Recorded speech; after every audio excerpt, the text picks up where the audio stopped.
I'm Jordan Ham here in Tempe, and ASU is looking for their next women's basketball coach. If I'm Graham Rossini, I'm looking at these three names to start. They already have connections to ASU as well as the Valley. In no particular order, let's start with Bree January, the former Sun Devil point guard, ASU Athletics Hall of Famer, has her name atop many of the records here at Arizona State. Not only did she get it done on the court, leading ASU to some of their deepest tournament runs, but she also played under Charlie Turner-Thorne and then eventually coached with Charlie when she was a WNBA player. She was juggling both at the same time. Back when Charlie retired, I asked her if she'd have any interest in potentially taking over that ASU program, and she said once her playing days were over, that would be something she'd definitely be interested in. Now let's shift gears to Nikki Blue, another player with strong ties to Charlie Turner-Thorne. Not only did they coach together at Arizona State, in fact, when CTT retired, she recommended Nikki should be the one to take over the program. They've also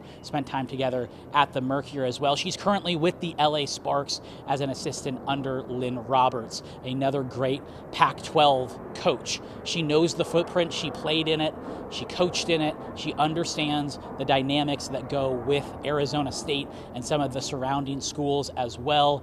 And maybe it could be a few years later, but maybe that CTT recommendation all of a sudden comes into fruition. And last but certainly not least, Molly Miller over at Grand Canyon University. The Lopes currently are the hottest team in college basketball. They have a record-setting win streak going. There have been a lot of firsts this year. This is the first time that GCU has ever received votes in the AP poll. They are dominating their competition against the WAC, and they've beat ASU, U of A, and NAU this year. Molly is a program builder. I got to meet her a couple of years ago, and this team has gotten incrementally better as she goes. I think another telling sign about the program that she runs is a lot of other players from the WAC eventually transfer to GCU. That could speak to the setup that GCU has to promote their athletes and make sure they're properly taken care of, but I think a lot of it has to do with Molly Miller. And we've mentioned Charlie Turner-Thorne a couple times here throughout. I see a lot of Charlie Turner-Thorne